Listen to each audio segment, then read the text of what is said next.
Hi, I'm Duncan Lucas from Passionate About Fish, and in this video we're going to work on a red gurnard. We're very lucky today. Yesterday I was in Wales working with some fishermen and they landed this beautiful red gurnard, and I'm going to show you how to prepare it into a skinless tail for baking. A gurnard's a very interesting fish. 3 of the rays from its pectoral fins have turned into legs on either side of its head, and a gurnard actually walks on the seabed. It's got a nose like a shovel and it actually lifts stones, and it's got an undersung mouth to actually eat all the shellfish it finds underneath the stones. Beautiful colour, nice red shiny gurnard.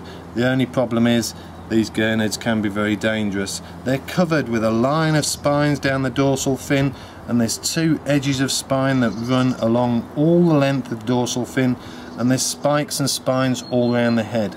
Please handle the fish very carefully, and I'm going to show you a very old-fashioned method of skinning the whole fish to present as a tail. First thing you do is lie the gurnard in front of you with the tail just over the edge of the work surface.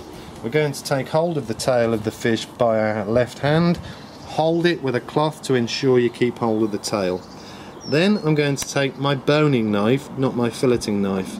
I'm going to take the hilt of the knife, which is the bit near the handle, and I'm going to guide the knife all the way up this edge of spikes and just lift the spikes off the top of the fish. This is the way we do it. Hold the knife with the handle leading the cutting edge, and then very carefully just do little tugs all the way up the length of the gurnard, and you'll lift the spike off the top of the head. As you see, you've got to be very careful. Once the spikes are lifted up, you can cover the head of the gurnard so you don't catch your hands on the spines, and then we're going to cut through the main spine behind the back of the head.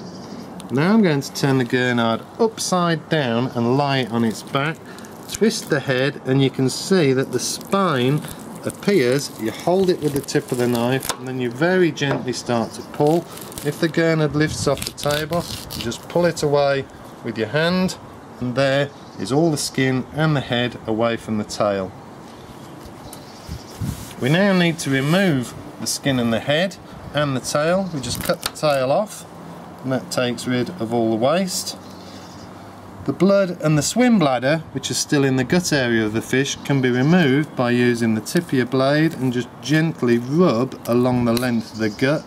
Tidy the front of the fish up, and there we've got a beautiful skinned gurnard tail.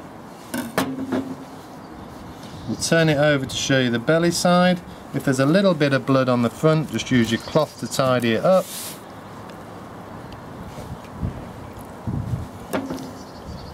And there we're finished. Gurnards are best cooked on the bone, skinless and headless, as we've just shown you. But you can also fillet the tail of the gurnard once it's been skinned. To do this, we're going to use the filleting knife. I'm going to turn the fish round so that the tail is away from me. The spine of the fish runs straight down the centre, and you can see it between the 2 fillets.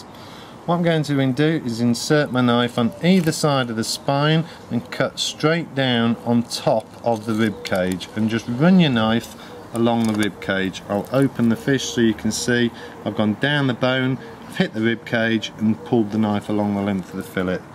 Then you put your knife into the cut, you put some pressure on the back of your knife to lie it flat on top of the rib cage.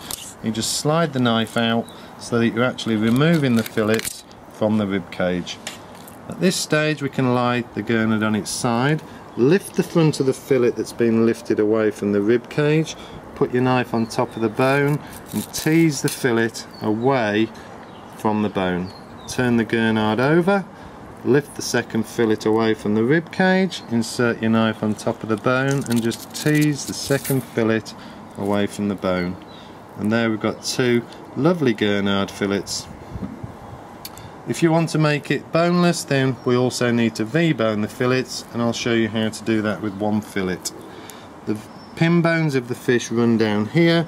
We just take our knife and go in one side of the pin bones and just follow the pin bones down into the fillet, cut the line the other side of the pin bones, and this is what's called a V cut. We're going to lift the V and then we just trim it out and that removes the bones from the inside of the fillet. I'm going to turn the fillet over to show you the presentation. So we've got a fillet with the pin bones in and a fillet V-boned with the pin bones out.